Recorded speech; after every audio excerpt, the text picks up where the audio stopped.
All right. Hey, everybody. This is Jeff Martin with Magic City Books. I'm so thrilled to have you guys here for our continuing virtual author series, which we have been doing since April. We've been doing about 2 to 3, usually 2, sometimes 3 events a week since the onset of the pandemic. And it's been really great to stay connected with you guys, to have a tether between our audience, but also meet lots of new people, and have an audience that's national, international. I just heard today, this is kind of funny. We had a great event the other day with Ta-Nehisi Coates in conversation with Damon Lindelof, the creator of Watchmen and Lost and all kinds of other things. And one of the people watching that event was Kathleen Kennedy, the person who runs Lucasfilm, right? Watching a Magic City Books event. So, it's like we're reaching all kinds of interesting people. And it's just fun to, use these new tools to do something different and try to find the positives in these strange moments. And we're going to keep going. We're going to keep doing these events this way, I would imagine, well into the spring. Got a couple of things coming up. We just booked an event with Rachel Maddow today. We're going to be doing on December 13th. And then our first event of the new year is going to be with Ann Patchett, which is going to be really cool. So stay tuned for some of that stuff. Go to our website, magiccitybooks.com, and you can see all that's coming up. So thrilled to have this event today. I've been pals with Simon Hahn for many years now. He lived here in Tulsa, was part of an artist fellowship here in town, and we became buddies. And I feel like I've been kind of hearing about this book for quite some time and seeing its evolution and kind of seeing it, in different forms. And if you haven't had a chance to read Nights When Nothing Happened, it really is a special thing, because one of my favorite things about reading is finding a new voice and kind of being there when the career begins of someone who you're excited to follow for the next years and decades. And, you get excited about what's coming next. And it's been so great to see Simon in the New York Times and listening to him on NPR and getting all the praise that he certainly deserves for this wonderful novel. I'm also thrilled to have a guest moderator, which is Charles Yu. And Charles and Simon actually were in Tulsa January of this year, believe it or not, feels like 15 years ago, doing an event for Charles's book, Interior Chinatown, which you probably know just won the National Book Award for fiction, which is amazingly well-deserved. And, when we read that book, we were just so knocked out by it that I kind of had a hunch when it became a finalist that it would win, and was certainly not surprised that it did. And it's a great, great book, and unlike anything you've really ever read before in terms of the way it's done. And so Simon interviewed Charlie. Today we're going to have Charlie interview Simon and pay it forward that way. And if you guys haven't had a chance to get these two books, please check your chat here, and we will be providing links throughout the event to get those books. We're doing a special tonight. I always say this, but it's cheesy, but 2 for the price of 2. We're a nonprofit bookstore, so do your part for that. And if you have questions, please put those in the Q&A, and Charlie will try to get some of those into the conversation while we're going. So I'm going to sit back and enjoy this talk. And I want to give a huge welcome to Charles Yu and our special debut author tonight, my good friend, Simon Hahn. Thank you guys for joining us. Welcome to Tulsa virtually. Thanks, Jeff. Have a great event. I'm excited to watch. Thank you. Hi, Simon. How are you? Hey, Charlie. Thanks for being here. I'm so excited, and congratulations. And yeah, thanks to Magic City Books. Thanks. Congratulations to you. I have been seeing your book in the New York Times, as Jeff mentioned, and all kinds of best of lists, and it must feel incredible. What has it been like to have a debut novel in November of 2020? Yeah, I thought that the main competition was the election, right? So it's slated for 2 weeks after the election. And then, yeah, who knew? But I think that it's been, I just couldn't have imagined the sort of experience that it's been. I've really just enjoyed every second of it. It's been tiring, but getting to do these kinds of things is really awesome. Yeah. Have you, and you've had an all virtual book tour, I assume, or Yeah. yeah. So right, as Jeff mentioned, you were kind enough to be my partner in the conversation January 28th, which was the official launch date of my book, and it just feels like it feels like 10 years ago. I remember it was a very cold night in Tulsa. Yeah. It was a very warm room, temperature wise, but also the crowd was great and the store was great. I had never been to Magic City, and then we had really good Mexican food afterward. Tacos. Yeah. And And you were there wrapping up a Tulsa Arts Fellowship, or after you were post fellowship at that point. Is that right? Or yeah, oh right, yeah. I had just finished the fellowship, but I was still in Tulsa. I was teaching, and I ended up moving in the summer, like in the middle of the pandemic, and yeah. So now I'm in the DFW area. okay. I want to talk about your book. I realized that I probably should have introed you instead of just chatting with you. Would it embarrass you if I read your bio with you sitting here? I just feel like, because it's impressive, and because I want everyone to know. If you don't already know, Simon Han was born in Tianjin, China, and raised in various cities in Texas. His stories and essays have appeared in The Atlantic, The Texas Observer, Guernica, The Iowa Review, Electric Literature, and LitHub. He's the recipient of several fiction awards and arts fellowships, and he lives in Carrollton, Texas. And as you've probably surmised or already know, his debut novel, Nights When Nothing Happened, was published last month by Riverhead to wide acclaim, including it was a most anticipated book for fall for USA Today, Entertainment Weekly, Harper's Bazaar, Esquire, and more. And it was a best book of the year for Time, The Washington Post, and Harper's Bazaar. How does it feel? I mean, it must, that's a dumb question, but how did it feel to see your book reviewed in all of these great places? I think that the greatest feeling is like being able to know that like a stranger has interacted with your words in some way. I mean, I love my friends and family who've also read it, and I really appreciate that. But there is something special about like just like having your book be separate from yourself. Like it's like out there in the world. I have no control over it, but it's become something like unique for each person, which is my experience of reading, including like reading your work throughout the years. And to sort of be on the other side of it is yeah, it's really cool. And the novel, I should probably let you describe it, but is about a family that lives in Dallas, or is it near Dallas or in Dallas, I guess? Yeah, well, in Plano. In Plano, sorry, in Yeah. Plano. And this is the Cheng family, and there's they've immigrated from China. The parents have, but the son, Jack, has actually recently immigrated as well. He's like an immigrant within an immigrant family in a way, right? Yeah. I mean, I wanted, like, that was a dynamic that I wanted to explore, like not just immigrants' relationship to their home country or whatever country they end up moving to, but how we face these kinds of pressures of like assimilation and trying to fit in and whatnot, within like our own families. And then and so that's like probably the deeper struggle that each of the family members are having, is like, how do they fit in with each other? Yeah, I think that's one of the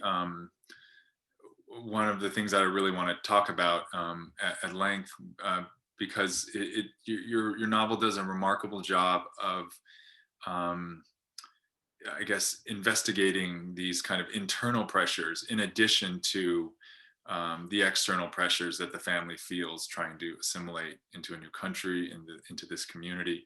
And and so, but I'll put a pin in that for a second. Jack has a younger sister, Annabel, who is a sleepwalker.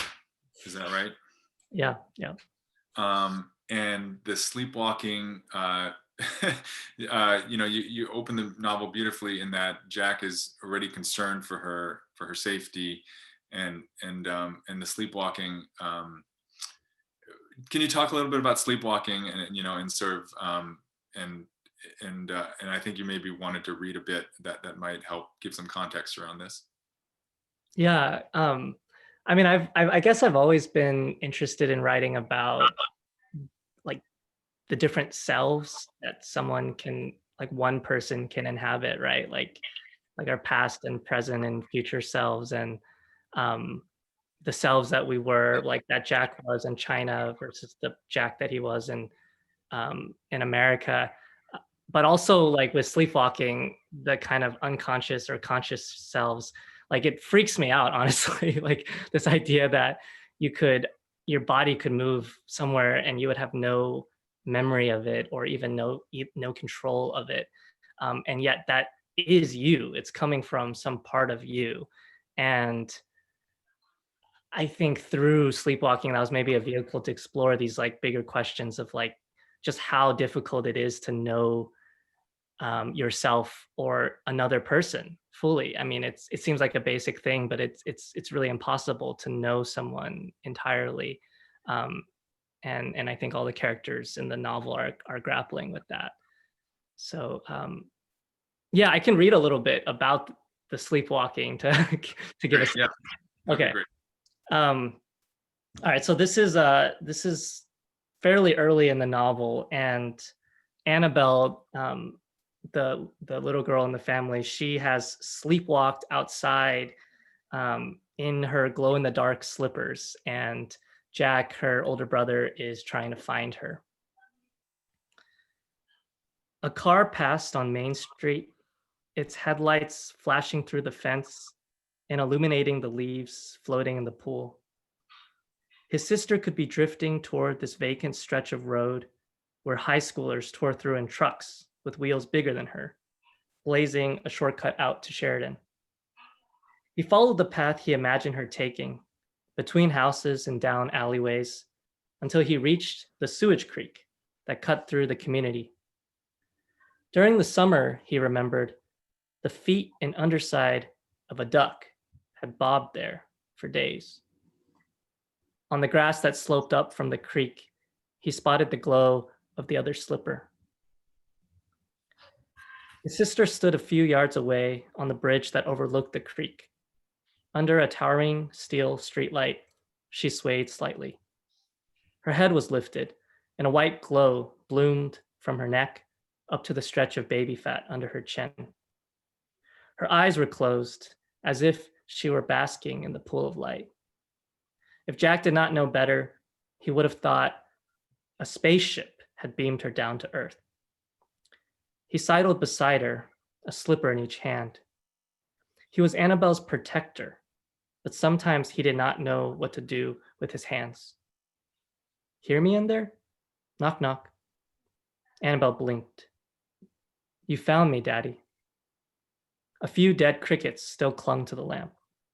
The stink of the summer's crickets had carried through the end of fall, and perhaps would last through a winter that never arrived. It was no wonder he thought American air to be unsafe. In those early years in Plano, Jack had held his breath around diapers in hospitals and graveyards and urinals and police stations and fertilizer and roadkill and cameras and his father. Stop there. It's such a beautiful passage that's, I think, really characteristic of the novel, in that it is so well paced, and so it has a power. But an adjective I've seen a lot to describe your book is that it's quiet, which I think is. I mean, how do you feel about that? Because I think it's such a huge compliment. But do you think of your novel as quiet? That's a really interesting question. I mean, I think it's tricky because like characters like the family, the Chengs, like I think have historically, like people have historically projected the quiet label onto people like them, right? Like, I think that I'm not, I think that they are, and the story is and isn't in a way. Like I wanted to complicate the ideas of silence and the ideas of being quiet. Like I'm not necessarily like writing a book where these characters, like these aren't characters who are gonna like strip off all their clothes and streak through the neighborhood and like yell at everyone, which I think would be a great story. I might, as I'm saying that, I feel like I might write it, but uh, these are characters who, for them, they are in some ways trying to play into a system that constrains them, and they have to kind of be a sort of polite, civil version of themselves in order to survive, or even in order to like advance in life. And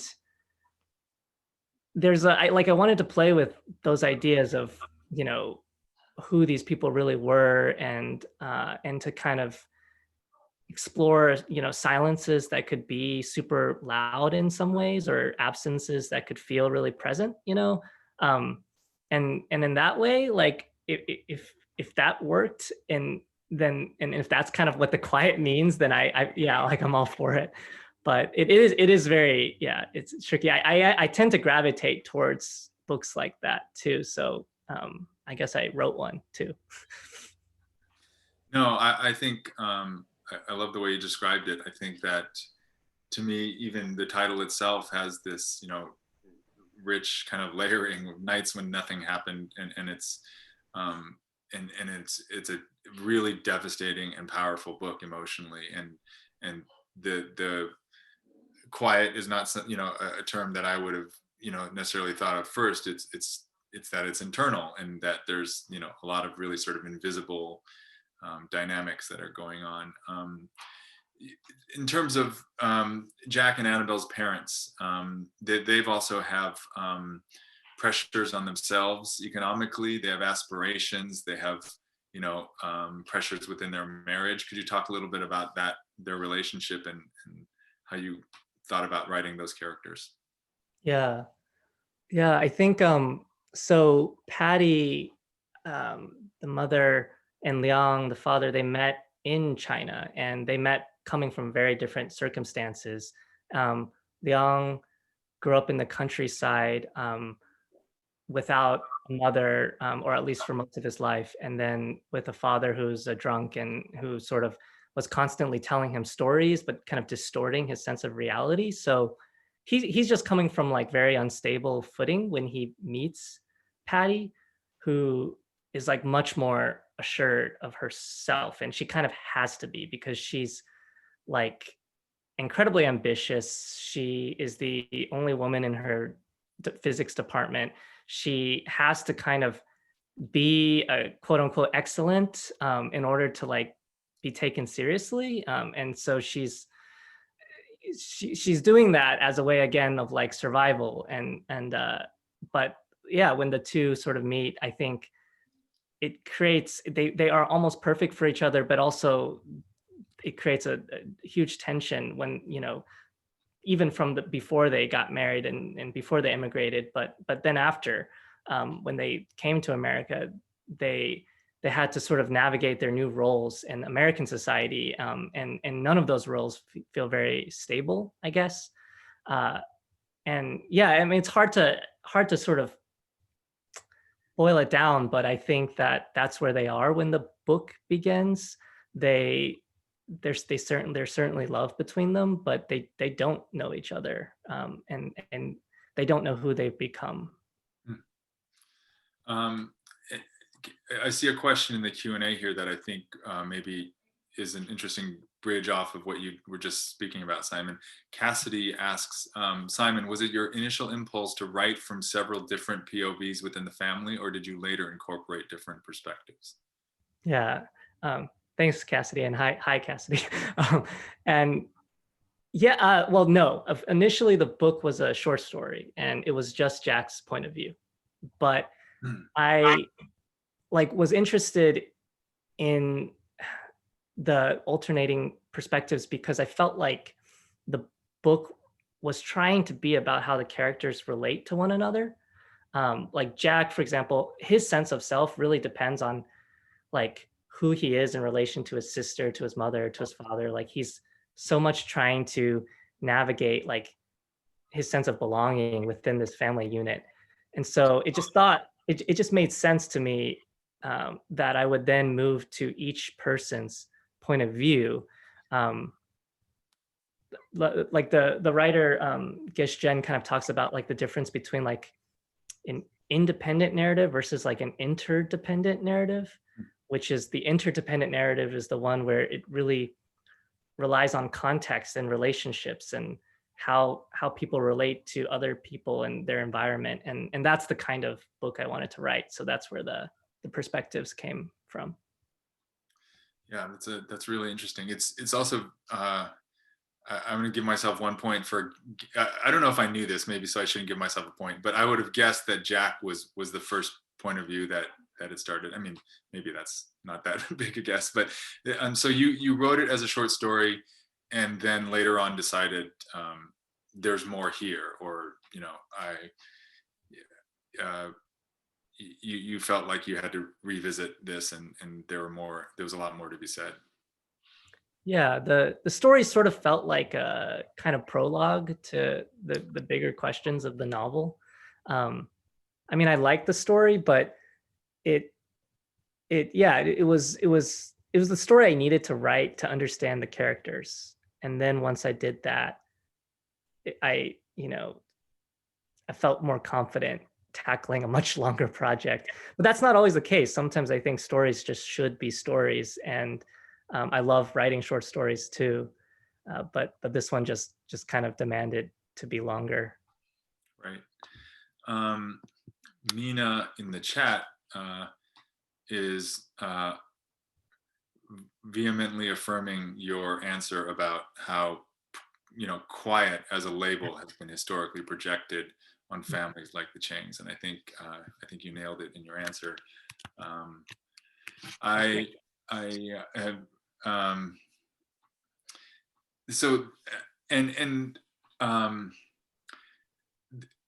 sort of bridging off of that, though, there is an undercurrent of a story, and I think what's so interesting to me, I would love to hear you talk about a little bit about structure and decisions on in a way the story feels backloaded. I'm trying not to do any spoilers, but I mean, there is this kind of really slow burn ramping up to something that becomes quite dramatic.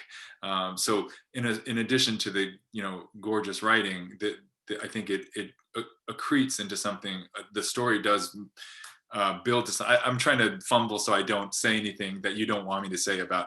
Could you talk a little bit about I think what I'm trying to say, which is the plot of the novel. How about I just say the plot of the novel and then let you talk about it?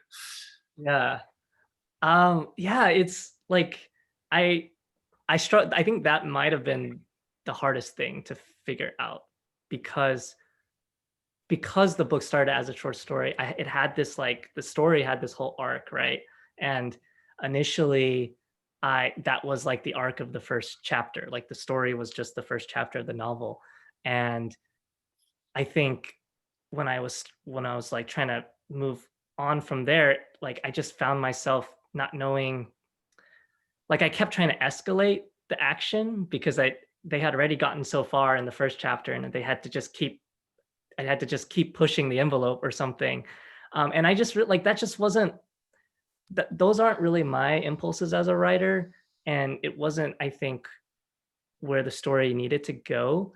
Like, and a lot of it was my editor helping me see this, in that if I took the time to kind of set up more delicately the domino pieces and get to know each character and what they're holding, their histories, their fears, their longings, then the sort of eventual crash is going to mean something more, right? Like, I wouldn't say that this book is super heavy on plot. And I think, maybe that's not for every reader, but for me, like I I think I'm most drawn to exploring the sort of drama of like the consciousness and of like relationships and of even small moments that to these characters feel very large and important.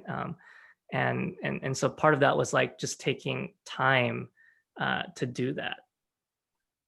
Yeah, I think you did it really, really well, and I think that, at least for me, and I think there have to be lots of other readers. I mean, apparently lots of critics too.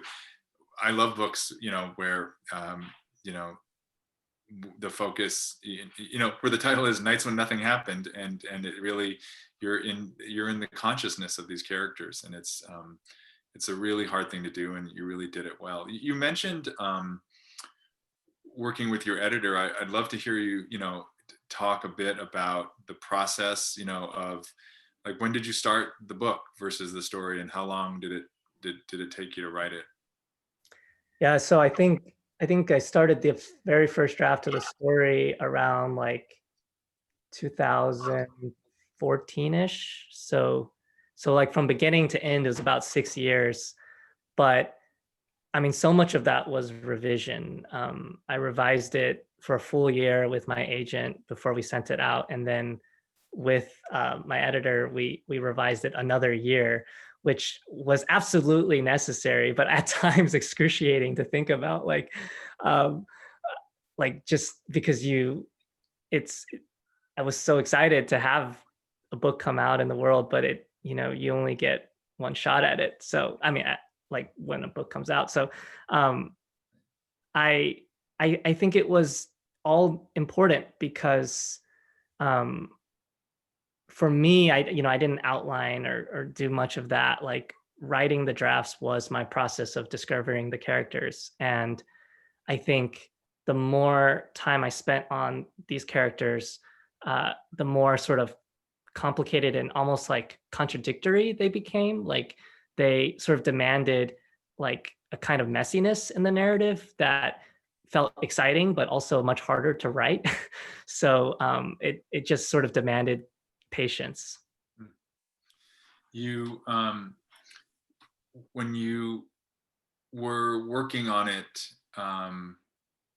after it had been, I guess, accepted by your editor, is that how it went? You worked on it for a year with your agent, Yeah. sold it to Riverhead, and then worked on it for another year.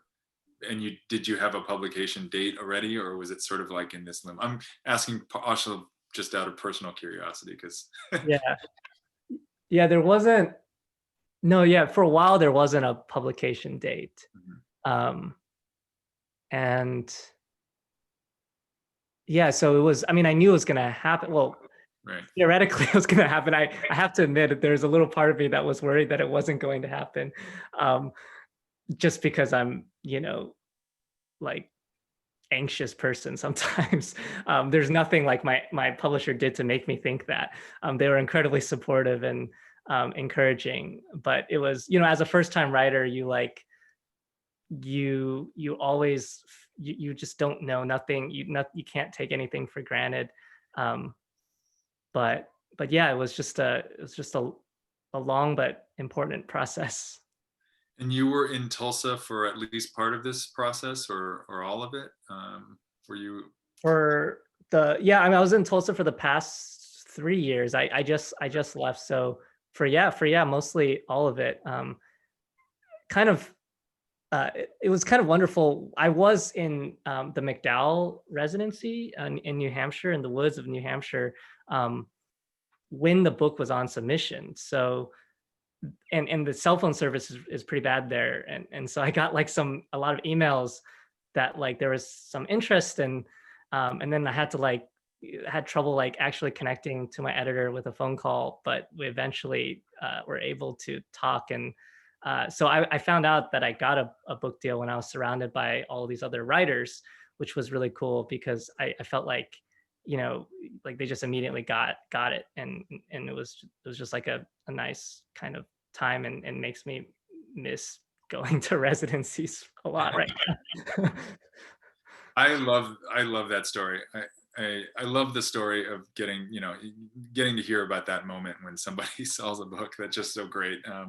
What is McDowell like? I've never, been there. Obviously it's legendary, but what is that like? Is it, you just have like infinite time in the woods or something? I mean, basically, and it's like not a real place almost. You have your own cabin and Blake, wonderful like person who works there, delivers your lunch in a picnic basket every day. And then at night, you have dinner with everyone and you drink and you talk about whatever exciting things you're up to, and sometimes see deer prancing around, and go outside, look at the stars. I mean, it really is like it helps. I mean, it's dangerous because it's like so idyllic, and then you leave and you're like, oh god. But it is, yeah, it was pretty great. Yeah, it sounds great. I'm sort of sorry I asked now because I'll just be thinking about that um, uh, forever. So, and I saw that in your acknowledgments. I also saw that you thank a number of people, but including Lori Moore, who I think both blurbed the book, and I take it was maybe you studied with her, or Yeah. what is that like? As a big fan of Lori Moore, I have to ask. Yeah, and same. And I was too before studying with her, which made me incredibly initially, I think honestly still a little intimidated by her because she carries herself with rightfully with like a lot of confidence and brilliance. So like even on a daily basis, the things she says they feel very like you just want to not talk yourself and just listen. So like I had like I learned so much from her, but I also like sometimes felt like I didn't know how to.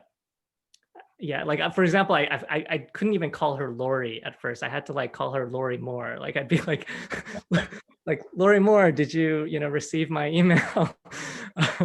It's one of those things where writers to me before going to an MFA, they were like super abstract, and I knew they were real people, but it was kind of hard to comprehend at first. Yeah, that's funny. Yeah, I don't think I'd be able to call Lori Moore Lori either. So I feel you.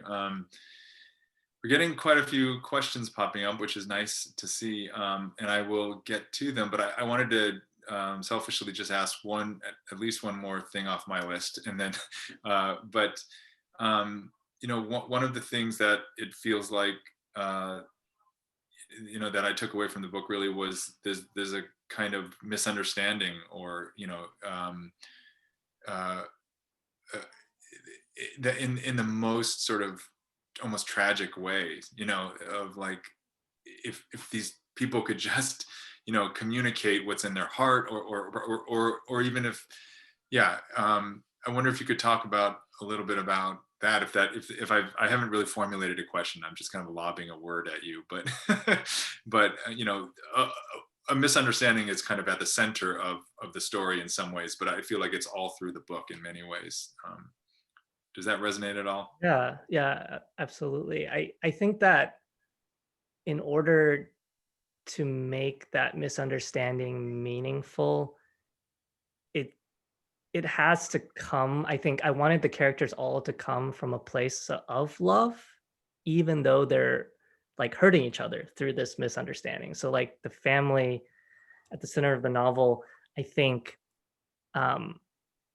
they all desperately want to love one another and be loved by one another, but they also like live with the understanding that those we love are often those that have the power to hurt us the most. So they are also trying to protect themselves. And I think that's in the scene of misunderstanding and the misunderstandings that follow, there's an element of protection too, of like not wanting to be hurt. And it's my hope that I guess like that makes that like more puts more weight to it, where it's not just something random, because of course, like in life, we do have just like random misunderstandings too. And so much of life is just like a chance thing. Um, but yeah, I'm glad you mentioned that you felt like they were all, that you just wanted them to all like talk to one another and know what is in each other's heads. And the hard part is they don't. Only we as readers do. It's yeah, that's I really like that. I'm trying to formulate something without basically just blurbing your book over and over again, but I think it is such an incredible portrait of a family, and all of the ways that they can both hurt and try to protect each other. I'm basically just restating what I think you're saying, and a couple of the questions, I'm trying to figure out how to frame this, but maybe I'll just say them because I think they branch off of what you were just saying. But hi, Simon. This is from Tori. I was wondering if you could speak a little bit about how all of the different genres you've worked in impacted the development of this novel. Did you,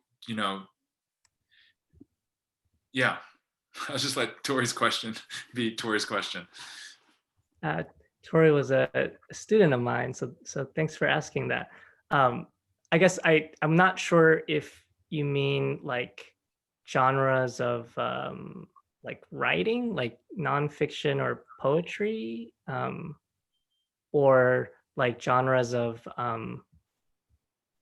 yeah, I don't know, like mystery and romance and that kind of thing. But I'm guessing the former because okay, yeah, like flash fiction poetry. Yeah, that I think that so I had to teach poetry for the first time. When was this? Like, well, last year. I just was that last year? Anyway, like I'm not going to try to pinpoint time at this point, but and I think that poetry, for example, like has been so instructive for me. It's like often what I read too, like before I sit down to write prose, just because I want like language to be at the forefront of my mind. Like I want to, it's kind of like a social media cleanse too, because that used to be the thing I would always read before I sit down to write.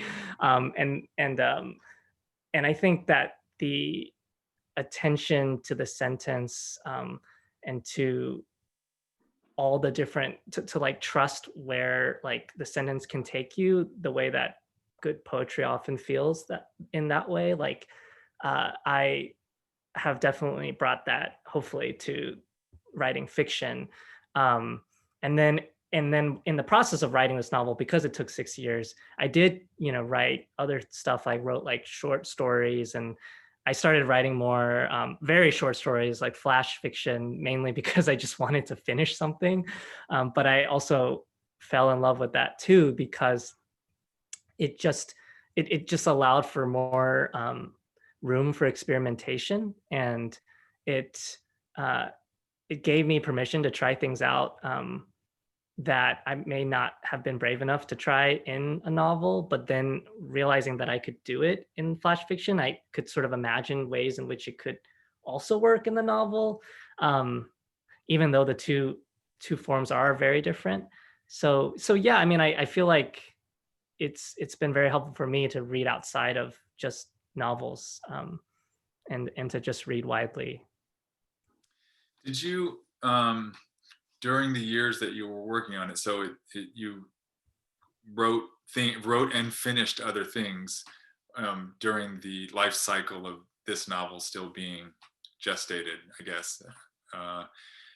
Did you find yourself by the end feeling like the stuff you'd written X years ago was almost by a different person, or was it hard? I'm also asking as someone who took 7 years to write a book.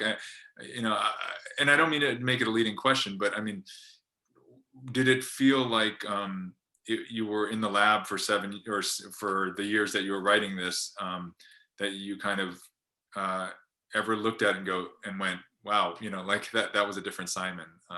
Yeah. What did Interior Chinatown take 7 years? roughly, yeah, more Okay. than Okay, good. That makes me feel better. Hopefully that makes everyone else here feel better too.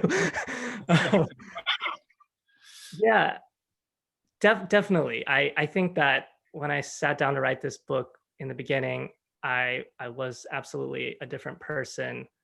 And I even thought about my characters differently. Like I might have been a little bit nostalgic even in the way I treated them because I felt I liked them and I wanted to maybe give a kind of positive representation of my people, and like I think that's a pressure that a lot of in like anyone really who's writing characters that exist in some way in the margins, they feel that pressure, right? But like as the as I went on, like I kind of the novel kind of asked me like what does it mean to like really like write in a free way or even to think in a free way, which means that you can lean into questions that scare you and even like disturb you and make characters do things that are even reprehensible, or think things that you would never want to volunteer out loud for yourself, and that's kind of one of the beauties of fiction too. And I think I just like, yeah, through that process learned to give myself permission to do that, because I think even outside of writing, I didn't know that I could do that. And now I feel like I like that I have permission to do that kind of thing. I don't mean to be like reprehensible outside of writing. I don't know. But like, I mean to just exist in a way that is not always trying to like represent your like what being Asian American is. There are so many, like identity is such a complicated and messy thing, and it's okay to just sit with that. That's beautifully said, and I'm sorry that my dog just interrupted you at the end there. I think that was picked up on the audio because I saw the yellow border move to me. I'm like, oh, I'm not talking. My dog is talking. Sorry, everyone.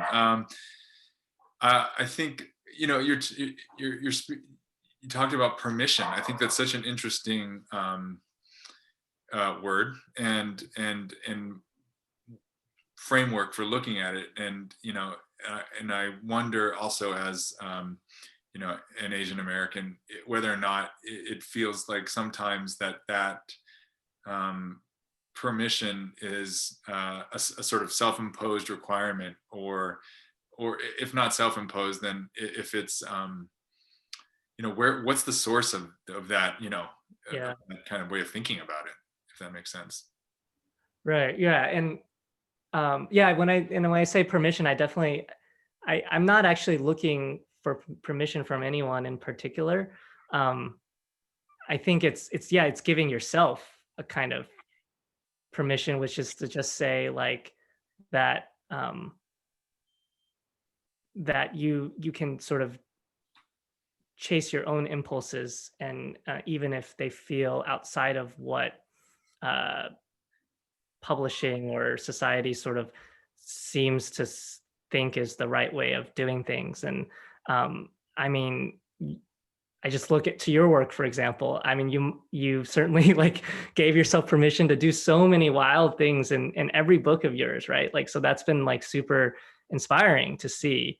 Um, and and I don't know what was that for you? Like, did you ever, I'm sure you ran into resistance, right? Like how did you tell yourself to just keep going and trust that impulse? um I think that it was out of necessity because whether or not I mean, yeah, there are definitely times where it felt like this is experimental, or things, people may not, they may just take a look at it on its face and think that's not for me. And I just sort of had to accept that people would come to it if they want to come to it, and be grateful that anyone would want to do it. And of course, there's a lot of self doubt, at least for me, that goes into that and it sort of goes in waves of like, well, this is all I can do, or why don't I try to do something that's more accessible? um, I think ultimately I don't really have a choice. It is what it's going to be, and I'm lucky enough to tell the stories that are coming out. If I try to censor any of that, I would never get anything done. So there's a couple of questions, one from Jerry and one from Connie, that are basically similar, which is, Jerry says, which writers do you think have influenced your voice and style, and who do you turn to for inspiration, especially in the creation stages? Connie says, were there any inspirations that moved you to write this book? I'd love to hear you talk about, because I don't think I've, other than just sort of praising it, given a good enough sense yet of, what this book meant to you as you were writing it, what it means to you now. And so if you could talk a little bit about that, I'm sure we'd love to hear it. Yeah. It's always hard to like pinpoint certain influences, but off the top of my head, I can, I was thinking about writers who also explored sort of like the domestic space and wrote and like leaned into like vulnerability and intimacy and things like that, all in different ways. Like writers like Marilyn Robinson or like Jenny Zhang has a book called Sour Heart, which is just so phenomenal. And then I thought about like books like Dracula and Frankenstein. I was, it was one thing to read those books, for school, but then it was kind of another thing to encounter them later in life and to find myself kind of sympathizing with, with Dracula and with the Frankenstein's creature, and like seeing how much they're almost like in many ways reminded me of the characters that later came out of this book. This idea of like, for example, Dracula being a kind of immigrant, like going to London and trying to find a home, and instead having to be invisible throughout for most of the day and most of his life. But, when he is visible, he's a kind of threat. That is definitely an idea that I was playing with in this book. And Dracula is also mentioned in there's like a lot of Dracula references. Some of them, I don't know if anyone will even notice besides me, but so sort of off the top of my head are a few. Yeah, Dracula is one of the epigrams too, or epigraphs of the book, actually, right? So it should have been a good clue. Now I have to go reread it and look for all the Dracula. It's always so interesting to me to hear about a writer's influences, because there's always going to be parts where you're just like, I never would have guessed that, or all of it. But and do you read? Are you able to read fiction while you're writing fiction? And I guess you're teaching at the same time you were writing this book as well, so you had to be doing a lot of things. Yeah, I think I can. It would be hard. I mean, I'm writing for 6 years. I couldn't stop reading fiction for 6 years, but I did find myself in the beginning, at like early on as a writer, even before this book, like trying too hard to, or like I'd read something I loved in the middle of a story or something, and I'd want that story to immediately be that book, right? Like actually in the process of writing this book, I felt that way multiple times. I started, when I was doing the alternating perspectives, I thought of like Rick Moody's The Ice Storm. I read Toni Morrison's Jazz, and I was just like stunned by the way that it moved between from chapter to chapter, and the improvisational kind of movements of the book. And I like wanted my book to do that. And, of course I read like writers like Celeste Ng, who I think, explore some of the similar territory. And I'm like, well, I wanted it to be that. And so it was part of the challenge more is like learning that these books could sort of influence me in a more indirect way, or to just read them on their own terms and to not think too hard to learn from them, but then to not think too hard about how my book like is like them or not like them. I don't know. Do you read? I mean, how do you read in the process of like writing a book? Yeah, I do find it hard to write, to read fiction when I'm stuck. But to your point, when a book takes as long as my last one did, I just think, how, I feel this. Not only do I feel the horrible weight of not having finished the book, and being years overdue with my publisher, who was like yours, very supportive. But then I have the added thing of, I haven't read a new novel in a long time, because often what I'll do instead of cracking open something new is go back and read something I love, because then at least I'm saying, well, that was already an influence, so I'm not adding anything else. But yeah, there were stretches during that 6-7 years where I thought I haven't read enough, and that's now my brain is impoverished. But if I start reading, I won't stop, and then I'll stop writing altogether. So. And I don't know why I'm babbling on. I'm running out of time, and I want to answer the last two questions. And if anyone else has, speak now or forever hold your peace. Laura asks, not a question, really a comment. I live in West Plano, and I worked at TI in basically the same group Patty worked in at around the same time. And Laura was one of the only women. And she says, you nailed it. You rose to the challenge of writing such a rich novel about a place that is so boring. Oh, I love that. West Plano, I guess. But thanks, Laura. Yeah, thank you. That I was very worried if I, not being an engineer myself, but I do have to. I hope I'm not getting in trouble by saying this, but my mom is an engineer. She's not the same. She doesn't do the same role as Patty. And she's certainly not Patty. Like, I just want to clarify. But she did help me a lot with some of the just kind of understanding what day-to-day life might be like, because that is a world that is so outside of me. Okay, I have one last question, and then I'm going to combine it with the obligatory what's next question. So Sasha asks, what was the first thing you remember writing as a kid? And I'm going to ask, well, we already know what the sequel, it's Nights When Streaking Happened. So you're going to write that. But after that, the sequel to this book. So what was the first thing you remember writing as a kid? And what are you working on now / next? Oh, that's such an interesting question. Yeah. What the first thing I remember writing? I would definitely I would actually go to the office while my mom worked, and she'd work full time, and I would sit at like an open desk, and I'd write like just total like stuff that was I think I felt at the time fiction had to be something that had zero like resemblance to my life. So I think I remember writing about like some dark baseball story where there's some kind of illicit activity. It wasn't like steroids or something. I don't know. It was weird. And then I wrote a story set in Brazil, even though I've never been, and stuff like that. And then I would illustrate them and like bind them with yarn and then sell them to my parents. I knew they would buy them. They would have to. I love it. I love it that they're supporting your career that early on.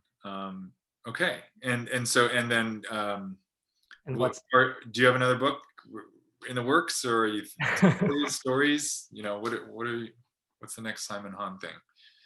Well, maybe stories. I have a lot of stories, and I think that there is a shape to them, and without trying to say too much, but it's sort of each one I think explores different kinds of myths that we live in, and they seem to all be about mothers and sons, and I kind of wanted, and they sort of move. Some are in Texas, and some move to some stranger places, and so yeah, maybe that will be a book. I'm sort of like sitting with a novel idea, but yeah, I'm not quite confident enough to talk about it. Have you been able to get any work done this year with your book coming out / worldwide pandemic? I mean, Yeah, well, it's been really hard. I've been writing some nonfiction, which has been fun. It's actually helped me understand the book more clearly in a way, and so maybe I'll do more of that too. But as far as like sitting down for a long project like a novel, it seems right now it just seems impossible. But maybe next year. I don't know. Yeah. What about you? Like I can't imagine how busy you've been. I have been, and it's a good thing, I think. But I totally hear you about the nonfiction. I don't know if this is what you've done any of this, but in terms of like writing sort of a companion piece that goes, that gets placed, to help the book sort of awareness. But that's always such an interesting thing for me, to try to articulate something that I spent so long trying to articulate already. But there's another apparatus that I guess you use when you're actually trying to explain it rather than do Yeah. it. I think early on in the pandemic, you wrote, I forget where you wrote this essay about like the storytelling in of the pandemic that really helped me. Because things were so confusing. And I was in the Atlantic, I think, and Yes. Right. Yeah. so things started to make a little bit more sense after that. Well, thanks. I wish they made sense to me, but I'm glad that helped you. Well, we're sort of running out of time. I really want to thank you, Simon Hahn, for writing this amazing book. If I hope everyone here has already bought and/or read it, but if you haven't, please read this. It's such an incredible debut novel, and we'll look forward to nights when streaking happened in a year or two. Thanks to Magic City and Jeff and Pat, and thank you all for being here. This has been a lot of fun. I hope you had a good time, Simon. Of course I did. Yeah, thank you everyone. Thanks Magic City, and thank you so much, Charlie. All right, I guess with that, we'll sign off. All right. Take care. Bye. Bye.